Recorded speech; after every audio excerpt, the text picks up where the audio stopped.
No final dos anos 2000, o programa do Ratinho, no SBT, entrava no ar com uma pauta sobre a violência contra crianças. Programa extremamente polêmico na TV brasileira. Eles fariam toda uma nação odiar um único homem, seu nome, Marcelo Borelli, um torturador de crianças.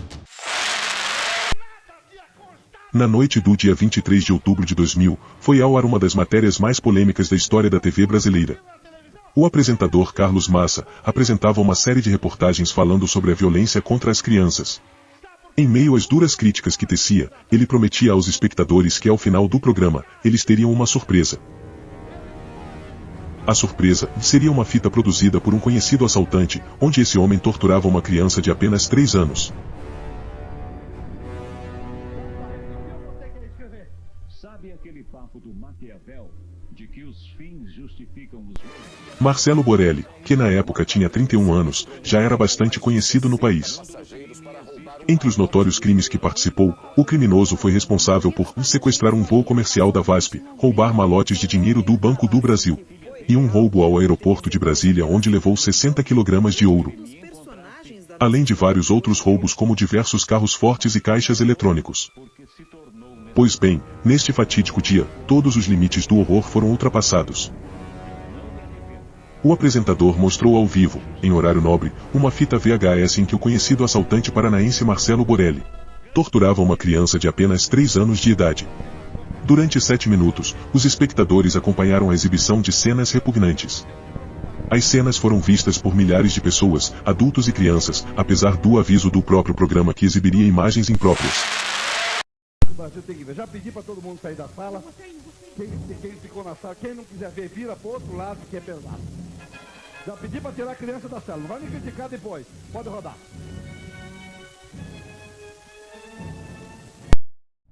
Durante a edição, foram apresentadas imagens da menina sendo pisoteada e sufocada por Marcelo.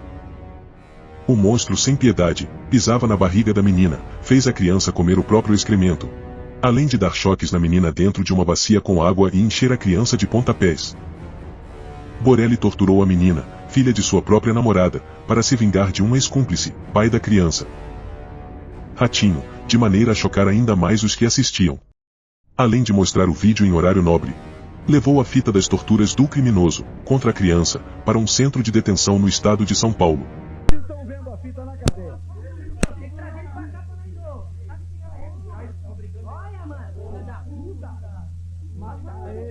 Assim, mostrando a violência para detentos e os entrevistando para saber o que fariam com o torturador se encontrassem com ele.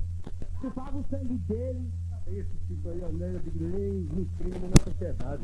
Nem no meio de nós, que nós somos terroristas, não é digno. A justiça veio isso aí, ainda protege, ainda colocando em conta que matamos, já sabia isso aí. Dessa forma, uma revolta geral tomou conta dos presídios do Brasil naquele momento, e os detentos juraram que se encontrassem com Borelli um dia, ele sofreria de linchamentos, torturas e mutilações. Não demorou muito. Por uma coincidência do destino ou não, ao ser preso, Marcelo Borelli acabou encontrando com Fernandinho Beiramar na carceragem da Polícia Federal. Fernandinho já havia jurado de morte o torturador. Junto com outros homens, Beiramar espancou e torturou Borelli, que ficou mais de um mês na UTI sendo costurado e reanimado. Segundo informações de agentes, Fernandinho só não tirou a vida dele, porque morrer faria cessar o seu sofrimento. E o ex-chefe do crime gostaria que ele continuasse sofrendo. Ao exibir as cenas tenebrosas amplamente debatidas por veículos de imprensa nacionais, Borelli se tornava não apenas um dos inimigos da aviação brasileira, mas também um vilão pelos criminosos. E assim como previu Beiramar, por todo lugar que Borelli passava era torturado por outros presidiários. Durante as sessões de linchamento, Marcelo teve o couro cabeludo removido à força, além de ser levado para um hospital com traumatismo craniano e diversos hematomas.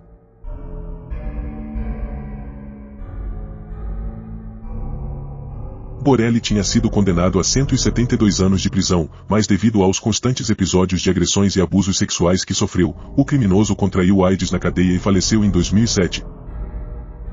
Diante da repercussão negativa, o SBT anunciou que não importunaria mais seus espectadores com outras cenas da fita.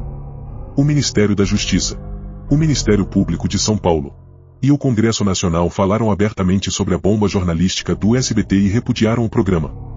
Na época, Ratinho se defendeu alegando que seu objetivo era chocar a sociedade e combater a ideia de redução de penas no sistema jurídico nacional. E classificou ainda sua atitude como uma função social para o país. Essa história é uma das mais controversas e cruéis do crime aqui no Brasil. E entrou para a história da televisão pela espetacularização que promoveu. O Marcelo não só torturou a criança, como fez questão de enviar a fita, pois sabia que ela seria exibida.